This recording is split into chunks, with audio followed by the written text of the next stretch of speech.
기계식 손목시계의 발전은 단순히 시간을 보는 것을 넘어 컴플리케이션 기능들을 추가하여 가치를 부여함과 동시에 수많은 부품들을 추가하고 구성함으로써 누가 더 복잡하고 정교한 기능을 만드는지에 대한 경쟁으로 발전해 왔습니다. 컴플리케이션 기능은 퍼페추얼 캘린더, 리피터, 점핑 미닛, 문페이지 등 수많은 여러 기능들이 존재하지만 가장 흔하게 볼 수 있는 대표적인 컴플리케이션 기능은 크로노그래프일 것입니다.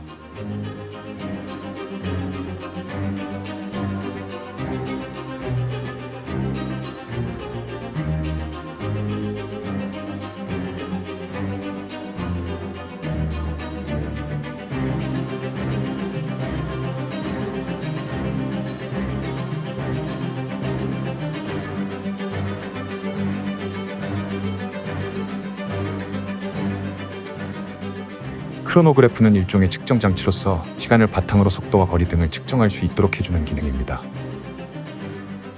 시간을 의미하는 크로노스와 기록하다를 의미하는 그라페인이 합쳐져 만들어지게 된 크로노그래프의 기능은 1816년도 무한회가 최초로 발명했습니다. 이후 1821년 프랑스 시계 제작자인 니콜라스 리색 또한 크로노그래프 시계를 제작하기도 하였습니다. 이와 같이 19세기 초에 발명된 크로노그래프 기능은 20세기 초에 들어 손목시계에 접목됨과 동시에 기계식 크로노그래프의 기술이 발전하게 된 계기가 되었습니다. 기술의 발전을 거듭함에 따라 1969년에는 최초의 오토매틱 크로노그래프가 탄생하였습니다. 공식적으로는 브라이틀링, 호이어, 해밀턴, 듀버와 데프라즈가 합작한 크로노매틱 무브먼트가 가장 최초라고 알려져 있는데요. 세이코 또한 동일한 연도인 1969년에 6139 무브먼트를 출시했기 때문에 누가 가장 최초로 오토매틱 크로노그래프 무브먼트를 만들었는지에 대해 아직까지도 논란이 되고 있습니다. 오늘은 세이코에서 제작된 믿을만한 성능의 기계식 크로노그래프 무브먼트인 애니88을 탑재한 시계 마이크로 브랜드 솔댓의 프로메사를 소개해드리고자 합니다. 그럼 시계를 살펴보겠습니다.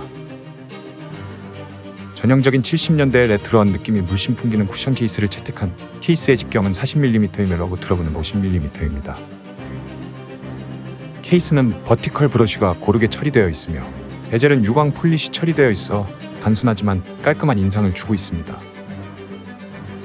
글래스는 평평한 사파이어 글래스를 채택하였으며 글래스 내부에는 포레스트 에메랄드 빛을 발산하는 썰레이 처리된 다이얼이 존재하고 있습니다.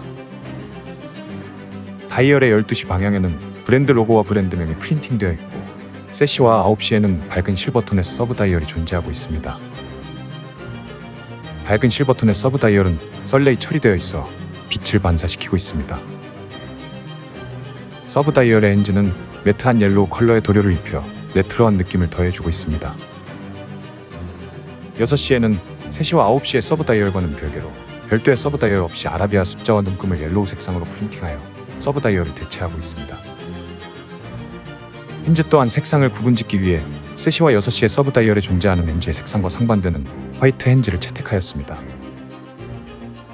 6시 방향에는 데이트 인디케이터가 함께 존재하고 있습니다. 데이트 인디케이터 창은 단촐하고 깔끔하게 타공되어 있습니다만 데이트 창의 바탕색이 어두운 실버톤이기 때문에 날짜를 읽기 위한 가독성은 조금 떨어지는 편입니다. 차라리 흰색 바탕이었다면 좋지 않았을까 하는 개인적인 바람입니다. 시와 분을 가리키는 렌즈는 펜슬 렌즈를 채택하였으며 중앙에는 야광 도료를 처리하였고 크로노 초침으로 사용되는 렌즈는 그로시한 옐로우 톤으로 빈티지한 느낌을 발산해주고 있습니다. 인덱스는 짧은 바 형태의 인덱스이며 윗면에는 야광 도료가 입혀져 있습니다만 야광 성능이 그렇게 좋지는 않아 보입니다. 그래도 크로노그래프의 서브 다이얼과 적절히 비율적으로 조화를 이루고 있기도 하고 시간을 읽기 위한 가독성에도 문제가 없어 큰 불만은 없겠습니다. 다이얼의 가장자리에는 타키미터 챕터링이 존재하며 흰색과 노란색으로 프린팅되어 있어 전체적인 시계의 컬러감의 통일성을 주고 있습니다. 케이스의 두께는 기계식 크로노미터 치고는 평범한 14mm의 두께를 가지고 있습니다만 통짜 케이스임에 따라 실제 케이스 두께보다 다소 두꺼워 보이는 것이 사소한 단점이 되겠습니다. 그래도 케이스의 중앙에서 러그 쪽으로 급격하게 떨어지고 있어 그렇게 정키해 보이진 않습니다. 케이스의 측면 3시 방향에는 적절한 사이즈의 푸시풀 크라운이 위치하고 있습니다. 유광 처리된 크라운은 코인 엣지 처리되어 조작감이 좋으며 0단계에서는 수동 감기 기능을 제공해주고 있고 크라운을 한 칸 뽑은 1단계에서는 날짜를 조정할 수 있으며 두 칸 뽑은 2단계에서는 시간을 조정할 수 있습니다. 2시 방향과 4시 방향에는 크로노그래프를 작동시킬 수 있는 크로노그래프 버튼이 존재하고 있습니다. 케이스의 러그폭은 20mm로서 스트랩 교체에 용이하며 기본적으로 제공되는 스트랩은 방수 처리된 퍼포레이트 카프레더 스트랩으로 두께감과 퀄리티가 준수하며 실제 착용 시 착용감이 좋습니다. 짙은 그린 컬러와 옐로우 컬러의 스티치 처리 또한 깔끔하고 군더더기 없이 포인트 처리를 해주었기 때문에 전반적인 시계의 색감과 어울리는 통일감을 가지고 있습니다. 가죽 스트랩이지만 전체적으로 퍼포레이트식으로 타공되어 있어 통풍이 잘 되며 여름에 착용하기에도 무리가 없고 방수 처리가 되어 있으므로 일반적인 가죽 스트랩보다는 오염에 강하다는 특징이 있겠습니다. 케이스의 뒷면을 살펴보면 스크류 형태의 솔리드 케이스백을 채택하였으며 브랜드명과 전반적인 스펙 사항이 레이저 각인으로 처리되어 있어 확인할 수 있고 일본에서 제조했다는 메이드 인 재팬 문구를 확인하실 수 있겠습니다.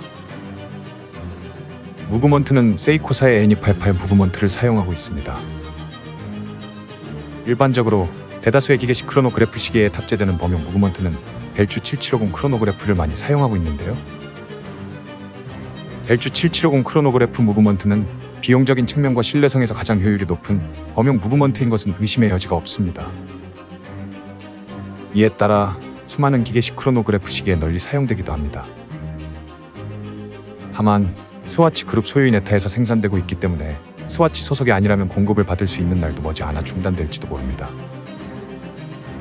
이와 같은 사태가 발생할 경우 벨주 7750을 대체하기 위한 크로노그래프 무브먼트의 후보군이 몇몇 있으며 그중 셀리타의 SW500 크로노 무브먼트가 벨주 7750 크로노그래프를 대체할 만한 좋은 예시가 될 수 있겠지만 아직까지는 벨주 7750 무브먼트의 공급적인 수량을 대체하기에는 어려운 사실입니다.